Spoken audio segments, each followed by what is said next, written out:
The city was loud, but around her there was only silence.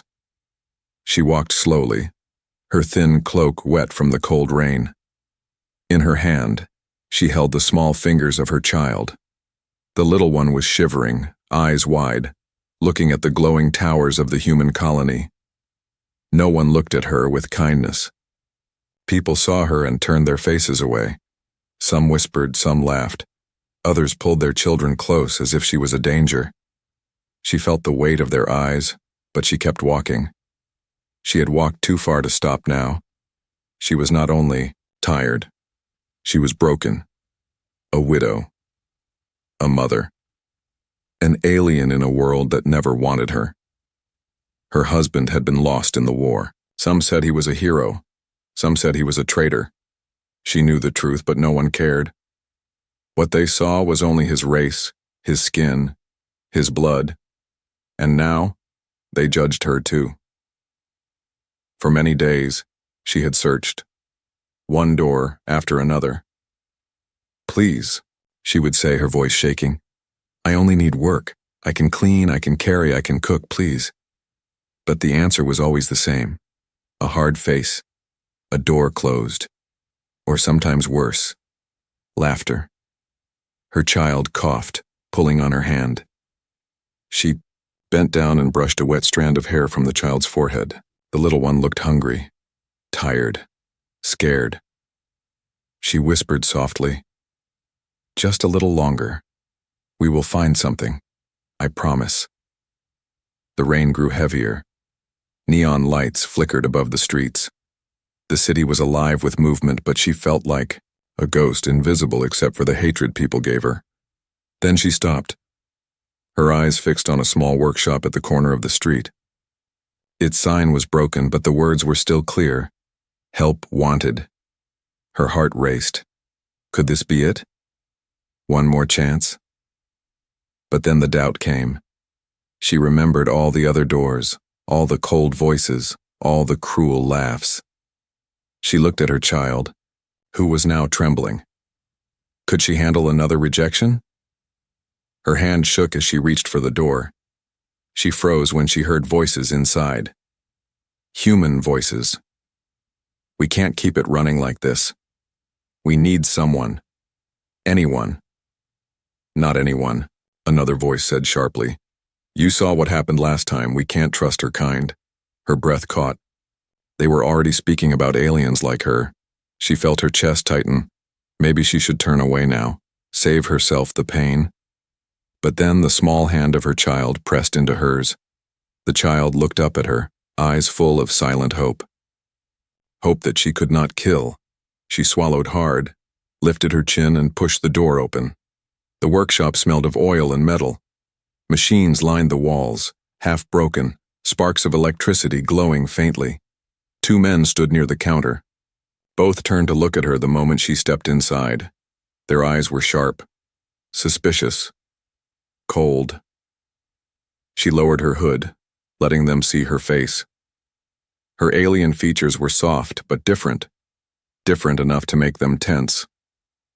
"Please," she said quietly. Her voice was steady, though her heart was not. "I need a job. I can work hard. I will do anything." One of the men scowled. He stepped forward. "We don't hire her kind here." Her child hid behind her leg. She placed her hand protectively on the child's shoulder. She did not move. She did not run. The second man, older with tired eyes, did not speak at once. He looked at her. Really looked. He saw the wet cloak, the trembling child, the desperate face of a mother with nothing left. The first man hissed, "Throw her out before trouble comes." The older man's eyes narrowed, still fixed on her. Something inside him hesitated. Outside, thunder rolled. The rain grew louder. Inside, silence filled the air like a heavy weight. She did not beg. She only stood tall, though her body shook. She had begged too many times before, and every time it had only brought her shame. This time she only gave the truth. "I need work," she said again, her voice low but firm. "Not for me. For my child. Give me one chance. Only one." I will. Not fail. The younger man laughed harshly. Do you hear her? She thinks we can trust her. Her kind always lies. Always steals. If you let her stay, we will lose everything. The older man still said nothing. His face was unreadable. His eyes flicked once more to the child's face, pale and frightened, but still watching with silent hope. Then slowly he spoke. One chance. The younger man spun around. What? You can't be serious. One chance, the older man repeated, his voice hard now. I will judge her by her work, not her blood. If she fails, she leaves. But until then, she stays. The widow alien bowed her head, her chest rising with a breath she had been holding for too long. Her child gripped her hand tight, as if holding on to life itself. She did not smile. She did not cry. But inside her, a fire lit again. For the first time in many days, she felt something more than fear. She felt hope. But she did not know.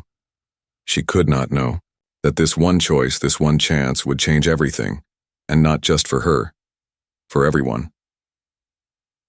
The workshop door creaked as it closed behind her. The rain outside faded into a dull hum, but the tension inside the room grew sharp. The widow, alien, stood still, her child pressed close to her leg while the two men stared at her. The younger one, with short hair and an angry face, muttered under his breath. He did not trust her. His hand kept tapping the counter, sharp and restless, like a warning drum. The older one, the human who had spoken last, remained silent. His eyes studied her. Not with hate, but with caution. His name was Marcus. A mechanic. A man who fixed broken things. But tonight, he wondered if he was about to take in something the city believed could never be fixed. The alien mother's eyes were tired but firm. She did not beg. She had begged too many times before. She only stood, waiting. Her child's small hand squeezed her cloak. The boy's wide eyes darted between the men, searching for safety that did not come. Finally, Marcus spoke. His voice was low, steady. One chance, that's all. The younger man slammed his hand against the counter. Marcus, don't be a fool. You know what they say about her kind. They lie, they steal, they ruin everything. Do you want the guild to shut us down? Do you want the neighbors to burn this place? Marcus didn't look at him. His gaze stayed on the woman. Her clothes were torn. Her face was pale, but her back was straight, her chin lifted. There was no weakness in her posture. Only hunger. Only desperation. Only determination. She'll work, Marcus said firmly. If she doesn't, she leaves. That's it. The younger man cursed under his breath and stormed into the back room, leaving Marcus alone with her. For a moment, silence filled the workshop. The machines whirred softly, sparks flickered from broken wires, and the storm outside rumbled. Marcus walked around the counter slowly. He stopped in front of her. His eyes were sharp, but not cruel. What's your name? She lowered her gaze. Her voice was soft. They call me Sarah. Sarah, Marcus repeated. The name felt strange on his tongue, but not unpleasant. He nodded once. You'll start tomorrow. The work is hard. Long hours, low pay. No one here will make it easy for you. Understand? Sarah nodded. I understand. Her child clutched, her cloak tighter, looking at Marcus with suspicion. Marcus glanced down, then back up. He asked, The boy, does he work too? Her eyes widened with fear. She quickly shook her head. No, he's only a child. I will work for both of us. Marcus studied her face. The fear in her eyes was not selfish, it was protective. He saw the truth in it. With a sigh, he waved his hand. Fine, keep him out of the way. But remember, if anything goes wrong, you're gone. Sarah lowered her head again. Thank you. Marcus turned, grabbing a rag from the table and wiping grease from his hands. He spoke without looking back. Don't thank me yet. The next morning came, early. The storm had passed, but the streets were still wet, glowing under the pale light of the city. Sarah returned to the workshop with her child at her side. The younger man glared the moment she entered. "I told you this was a mistake," he snapped. "She doesn't belong here." Marcus ignored him. "Get to work," he told her. Sarah obeyed without question. She carried heavy scrap metal. She sorted broken wires. She cleaned the floor until her knees ached. The machines were loud, the air smelled of smoke and oil, and her hands quickly grew rough and cut. But she never complained. Her child sat quietly in the corner, hugging a small bundle of cloth. His eyes followed her every move. When she looked at him, she smiled softly, hiding her pain. She wanted him to see only her strength. The younger man kept sneering. He whispered insults as he passed her. "Alien trash, useless widow. We'll see how long you last." Sarah did not respond. She kept her head down and her hands moving, but Marcus was watching. Quietly, carefully. He saw how she worked with speed, how she carried more than expected, how she stayed silent in the face of cruelty. He noticed the way her child sat, never causing trouble, never asking for more. At the end of the day, when her body was sore and her hands bled, Marcus finally spoke. "Not bad." The younger man scoffed. "Not bad? She's slow, weak. She'll never keep up." Marcus didn't answer him. He looked at Sarah instead. "Be here tomorrow, same time." Sarah bowed her head. "I will." That night, as she left the workshop, the whispers in the street followed her. "Look at that alien working in a human shop. She'll bring trouble. She should have been gone with the rest of her kind." Her chest tightened, but she kept walking. Her child held her hand tightly, his small face brave. She whispered to him, "We are not leaving this time. We stay. Do you hear me? We stay." The boy nodded, his eyes shining with a small, fragile hope. What Sarah did not see was Marcus, standing at the window of his workshop, watching them fade into the night. He did not know why he had taken the risk. Maybe it was the child's eyes. Maybe it was the mother's strength. Or maybe, deep inside, Marcus was tired of the city's hatred, tired of the same cruel rules. He wiped the grease from his hands, frowning. "One chance," he muttered to himself. "Only one." But in his heart he already knew. Something had changed, and nothing would ever be the same again. The days passed slowly, each one heavier than the last. Sarah worked from dawn until the lamps of the colony city turned red in the night. The workshop was always hot, filled with the hiss of steam and the clang of metal. Sparks flew from broken machines, and oil stained her hands black. Her body ached, but she never stopped moving. She lifted crates of steel, scrubbed the floors until they shone, and carried tools that were twice the weight of her thin arms. Her child sat quietly in the corner, watching her with wide eyes. Sometimes he drew pictures in the dust with his finger, pictures of a family that no longer existed. When she saw them, her heart broke, but she never let him see her tears. She always smiled, telling him, "Soon, things will be better soon." But the world around them was not kind.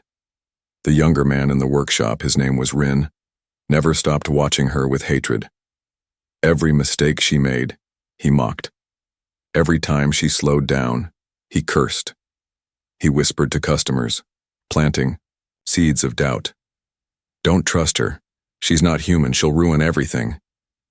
The customers listened. Some refused to enter the shop when they saw her. Others stared at her like she was dirt. The whispers in the street grew louder. "Why? Is Marcus letting her stay? She'll bring bad luck. Aliens like her don't deserve work." Sarah heard every word, each one cut deep. But she swallowed the pain and kept working. One evening, as the lamps flickered, Marcus handed her a heavy box of broken parts. "Sort these," he said. His voice was calm, but his eyes were sharp, testing her. She nodded and bent down, her fingers moving quickly over the sharp metal edges. Her hands bled, but she worked faster. She did not stop until every piece was sorted into neat piles. Marcus checked the work. For the first time, his eyes softened. "Good," he said simply. Rin scoffed. Good? Look at her hands, she's bleeding all over the parts. She doesn't belong here.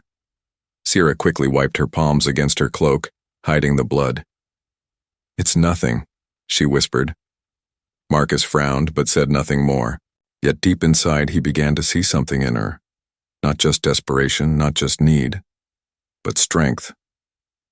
At night, when the workshop was closed, Sarah would sit with her child in the small corner of the shelter they had found. The roof leaked. The floor was cold, but at least it was safe. She would hum old songs from her world, songs of stars and rivers to help him sleep. But sleep did not come easily to her.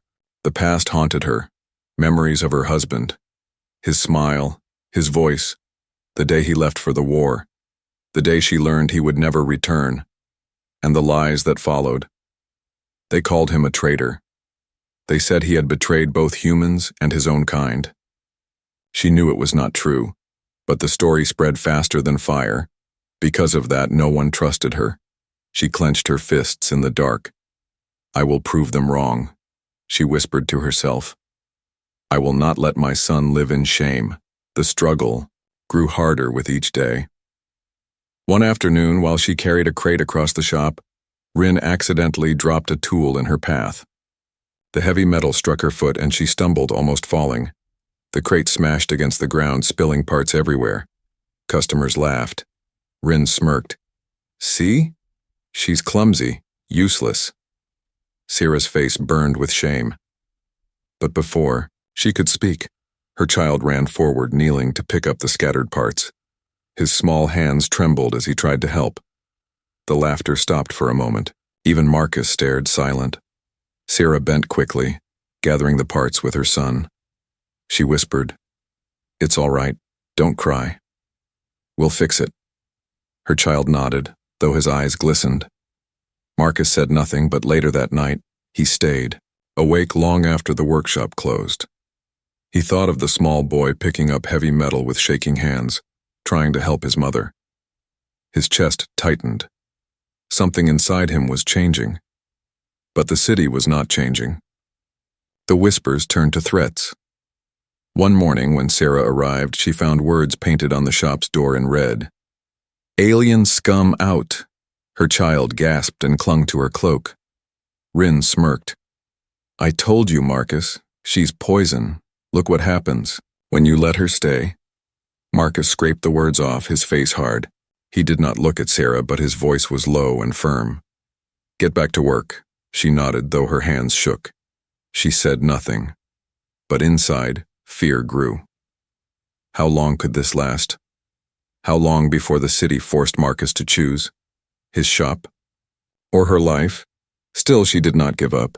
Every day she grew stronger. Her arms hardened. Her speed increased. She learned the machines faster than expected. She even fixed one broken engine herself, surprising Marcus. For the first time, he allowed a small smile. Not bad, he said again. Sarah only bowed her head. Thank you. Her child's eyes sparkled with pride that night. Mama, you fixed it. You are amazing.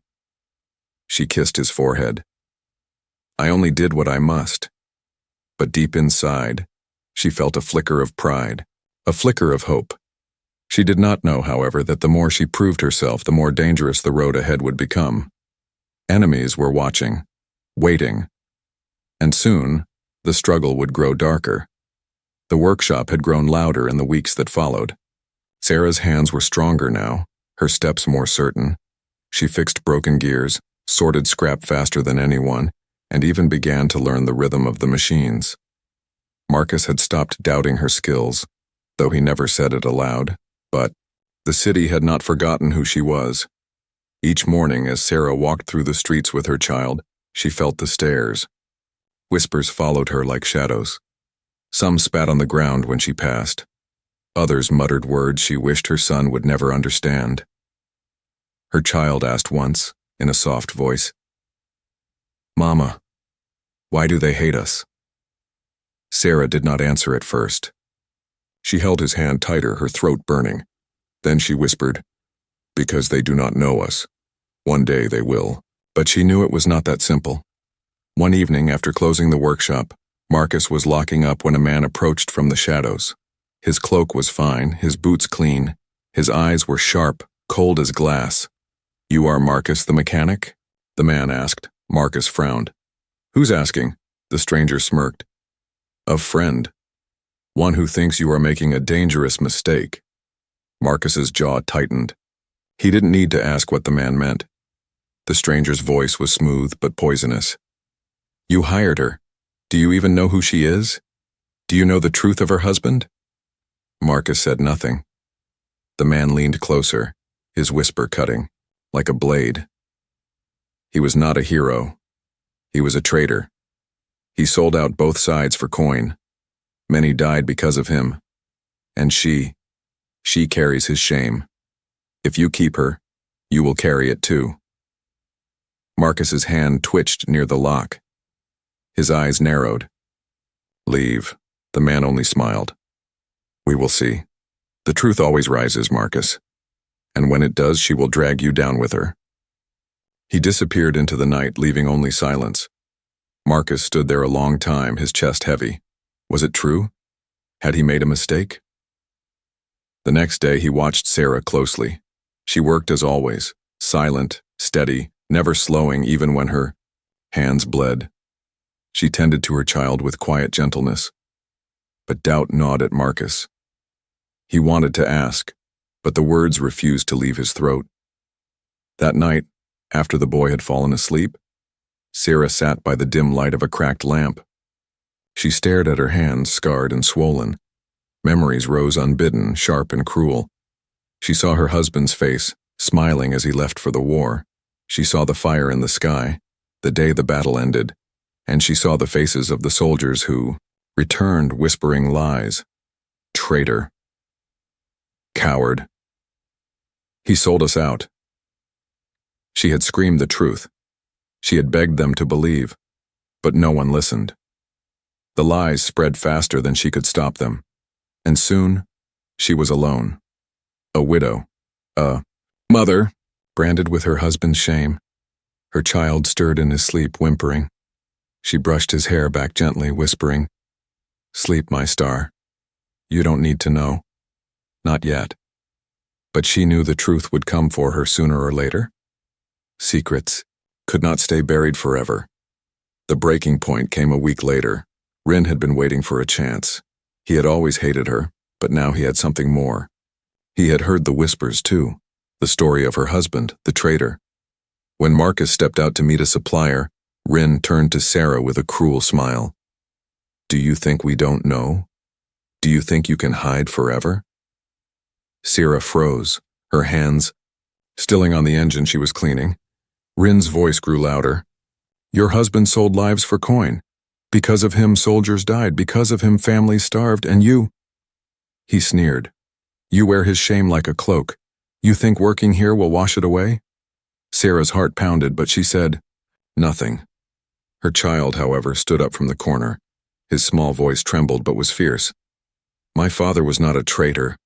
He was brave. He—" "Silence, brat," Rin barked, stepping forward. His hand lifted as if to strike. Before he could, Sarah moved. She stood between Rin and her child, her body shaking with fury. Her voice cut sharp through the workshop. "Enough." Rin froze, surprised by her sudden strength. Her eyes blazed, wet with unshed tears. "I will not listen to your lies again. I lived the truth. I saw who my husband was. He was no traitor. He died with honor. You may hate me, but you will not touch my son, ever." Rin's sneer faltered. For a moment he saw not a weak widow but a storm. The door opened. Marcus stepped inside, his eyes sweeping the room. He saw Sarah trembling, her child clutching her cloak, and Rin glaring with fury.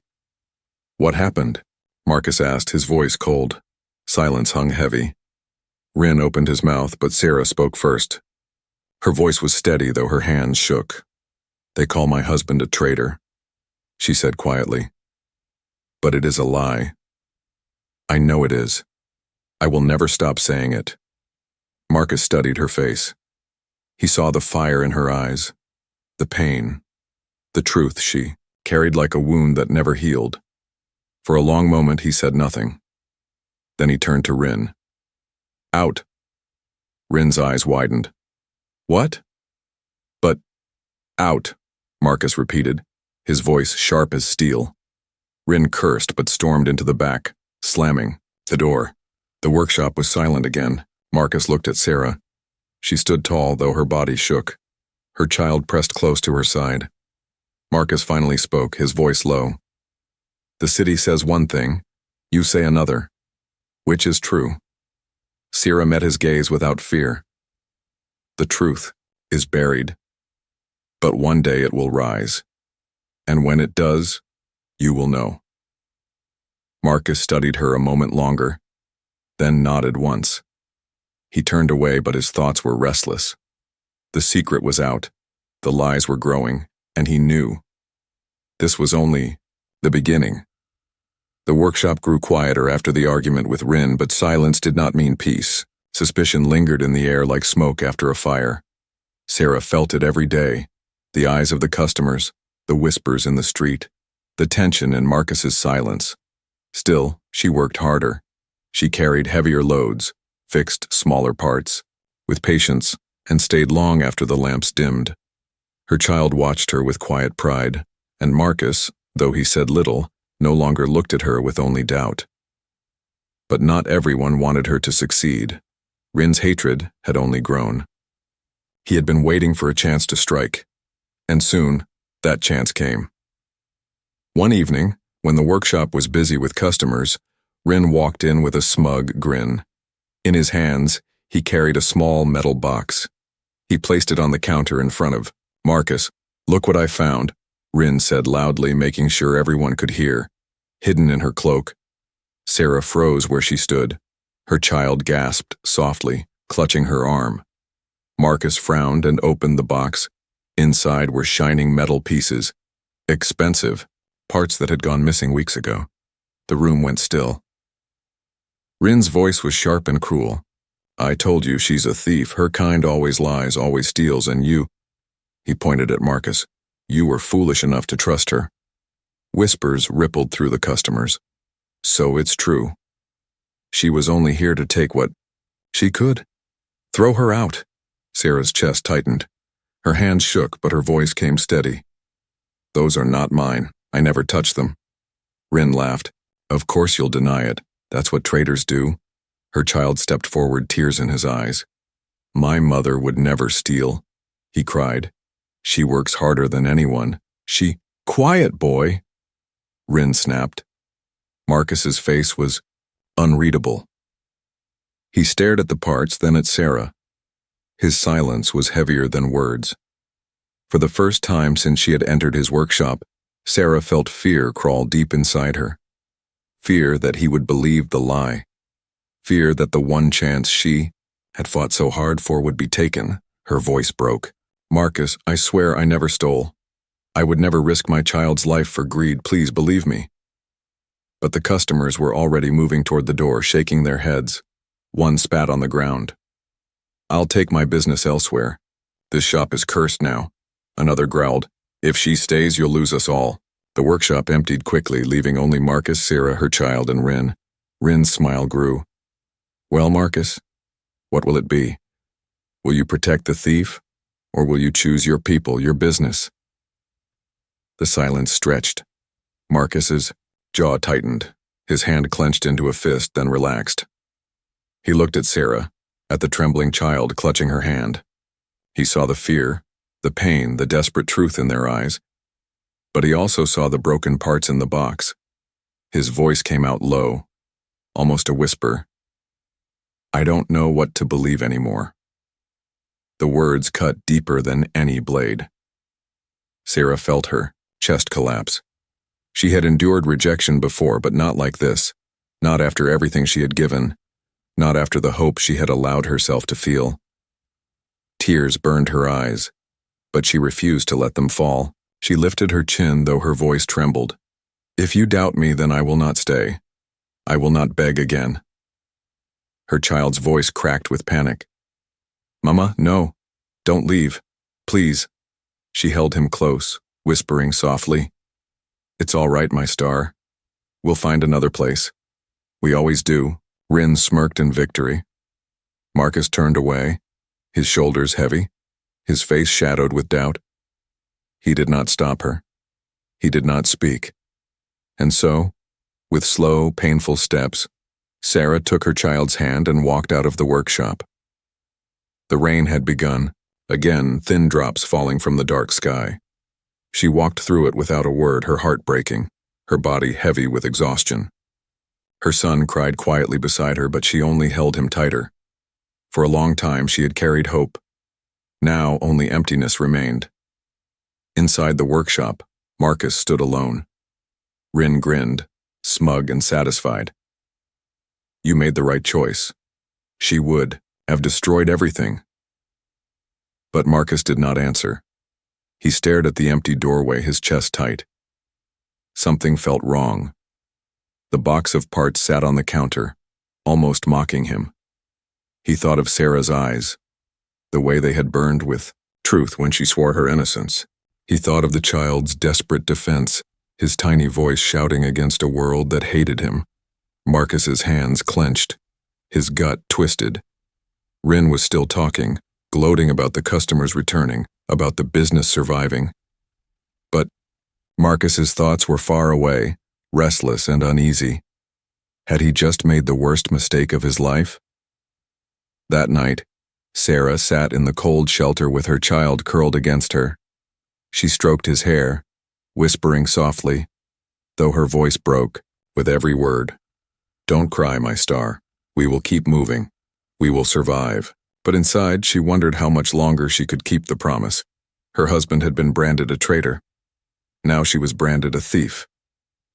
How many more names would the world throw at her before she broke completely? She closed her eyes, clutching, her child tighter. She did not know that far away Marcus could not sleep either. His mind replayed the scene again and again, the parts, the whispers, the look in her eyes. And deep inside, something told him the truth. Sarah had not betrayed him. Someone else had. The workshop was quieter than ever. The next morning, the bell above the door stayed still. No footsteps entered. No voices filled the room. Marcus sat behind the counter, staring at the empty space where Sarah once worked. A box of stolen parts lay nearby, the metal glinting under the weak light. Rin moved about with satisfaction, humming to himself, but Marcus could not rest. His thoughts were restless. He remembered her voice, steady but broken, swearing she had not stolen. He remembered her child's eyes, bright with trust, begging him to believe. "Why can't I forget that look?" Marcus muttered under his breath. Rin smirked. "Forget her, Marcus. She's gone. The business will survive now." But Marcus's gut twisted.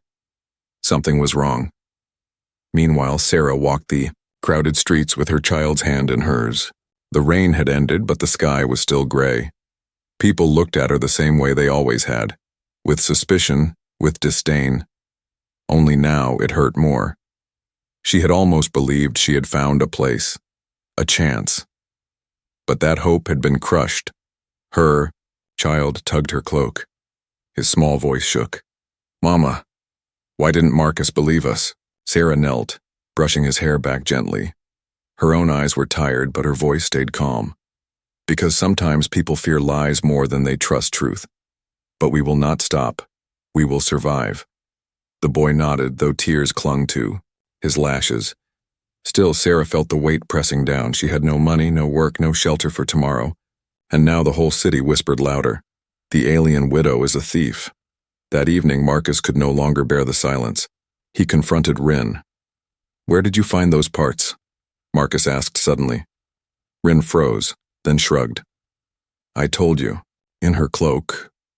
Marcus narrowed his eyes. "Strange. I checked her cloak many times when she worked here. She never carried anything. And those parts, they were from the storage room. Only you and I had the key." Rin's smile faltered. "You think I planted them?" Marcus didn't answer, but his jaw clenched. He turned away, But inside his decision began to form. He would not let this rest. The next day, Marcus walked through the city streets searching. He asked vendors if they had seen Sarah. Most shook their heads. A few muttered curses about aliens. Finally, near the poorer quarter of the colony, he saw her. She sat with her child on the steps of an abandoned building. Her cloak was thin against the cold. The boy was curled against her side, asleep. Marcus stopped a few paces away. Sarah looked up, her eyes wary. She did not rise. She only stared at him, silent. Marcus's chest tightened. He saw the exhaustion in her face, the stubborn strength in her posture. "I came to talk," Marcus said. Her voice was sharp, though quiet. "Talk? Or accuse me again?" He winced but did not turn away. "I need to know the truth, not the city's truth. Yours." Sarah looked down at her child, then back at Marcus. Her eyes glistened. "The truth is simple. I did not steal. My husband did not betray. But lies are louder than truth. And I am tired of fighting them." Marcus stepped closer. What if someone else planted those parts? Her breath caught. She studied his face carefully. For the first time since the betrayal, there was something in his eyes. Doubt, yes, but also belief struggling to return. "Rin," she whispered. Marcus didn't answer, but his silence was enough. The boy stirred, opening his eyes. When he saw Marcus, he sat up quickly, his voice trembling. "Please don't make Mama cry again." Marcus's throat tightened. He knelt, meeting the boy's gaze. "I'm sorry," he said softly. "I made a mistake." The child blinked, surprised. Sarah's eyes narrowed, her voice cautious. "Why are you here, Marcus?" Marcus stood, his face firm now. "Because I won't let lies destroy this shop. Or you. If Rin betrayed me, I'll find out. But I need you back. I can't fight this alone." Sarah's heart raced. She wanted to believe him, but doubt pressed heavy. "Why should I trust you now?" Marcus's voice was steady. "Because this time I will fight with you, not against you." That night, Marcus returned to the workshop with Sarah and her child. Rin's face twisted, with fury when he saw them. "What is she doing here?" Rin spat. Marcus's voice was cold. "She is here because I say so, and because I know you planted those parts." Rin paled, then laughed harshly. "You have no proof." Marcus stepped forward, eyes blazing. "I don't need proof to see the truth. I watched her work. I saw her strength. She never once lied. To me. Can I say the same about you, Rin?" Silence filled the workshop. The machines hummed softly. The lamps flickered. Sarah stood tall, her child's hand in hers. Her heart pounded, but for the first time, she felt something shift. Marcus had made his decision. He chose her, but the battle was not over. The city still whispered. The guild still watched. Rin still seethed with anger, his pride wounded, his hatred burning hotter than ever. As Marcus locked the door that night, he glanced at Sarah. "This won't be easy. They'll come for us. For you. Maybe even for me." Sarah met his gaze, her voice calm but strong. "Then let them come. I have lived with fear long enough. I will not run anymore." Marcus nodded slowly. For the first time, there was no doubt between them. The decision was made, and soon the fight would begin. The days after Marcus's decision were not easy. The whispers in the city grew louder. Customers avoided the workshop. Some spat on the ground when they passed, others muttered curses about the alien widow and the foolish human who trusted her. But inside the workshop, something had changed. Sarah no longer worked with her head bowed. She moved with quiet strength. Her hands steady, her eyes sharp.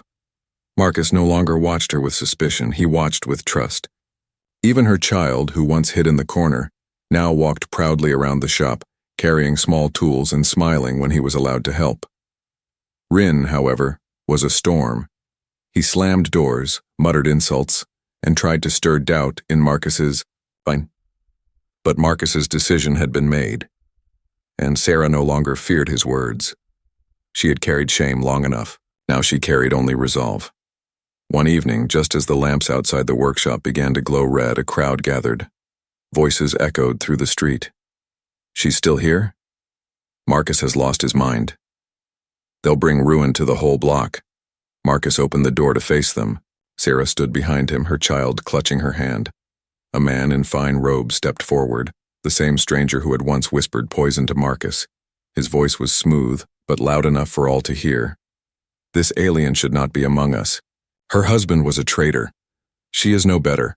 And you, Marcus, will lose everything if you protect her. The crowd muttered in agreement. Sarah's chest tightened, but she did not hide. She stepped forward, her voice steady. You call my husband a traitor because lies are easier than truth, but I was there. I saw him fight. He died protecting those who called him enemy. He was no traitor. He was a hero. The man sneered. Hero. You dare rewrite history? Sarah's eyes blazed. History was written by men like you, men who feared the truth. But I will not bow to lies anymore. The crowd shifted uneasily. Whispers rippled through them. Some looked doubtful now, some even ashamed. Marcus's voice cut through the noise.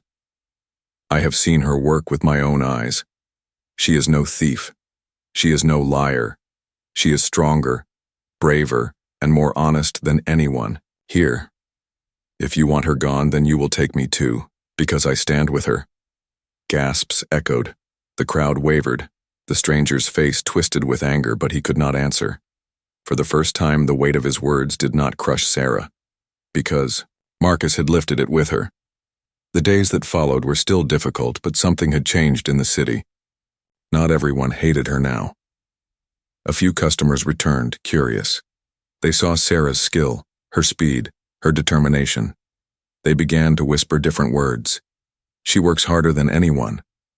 Her hands fix what others throw away. Maybe. She deserves the chance. It was not love. It was not acceptance. But it was a beginning. One night, Sarah sat outside the workshop watching the stars. Her child leaned against her shoulder, his eyes bright. Mama, he whispered, do you think things will be better now? She brushed his hair gently, her voice soft but strong. Yes, my star. Not easy, but better, because we are not alone anymore. He smiled, small but true. For the first time, he believed it. Inside, Marcus worked late, fixing a broken engine. He glanced out the window at Sarah and the boy. His chest felt heavy, but not with doubt. This time with something else. Respect, admiration, a quiet bond he had never expected to find. He whispered to himself, maybe this is the start of something new. But Rin had not forgotten. His pride was shattered, his hatred burning hotter than ever. One night, he packed his things and left the workshop. Yet his words as he slammed the door still echoed. You'll regret this, Marcus. She will bring nothing but fire. Marcus only locked the door behind him, but he knew the fight was not over. Weeks passed. The workshop began to fill again, slowly, with new faces. Some still glared at Sarah, but others nodded in respect. Her skill spoke louder than lies now, and one evening as the last customer left, Marcus stood beside her at the counter. You've proven yourself, he said simply. Sarah met his gaze. I did what I must. Marcus's eyes softened. No, you did more. You showed them the truth.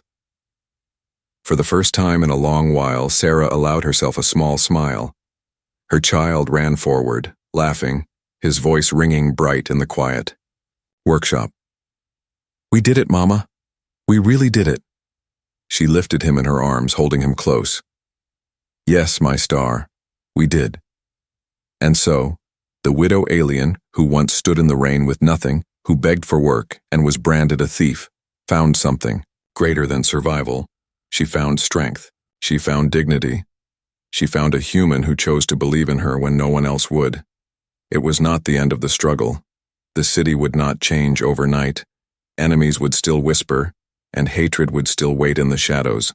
But for the first time, Sarah no longer feared the future because she knew this was not the end, this was the beginning.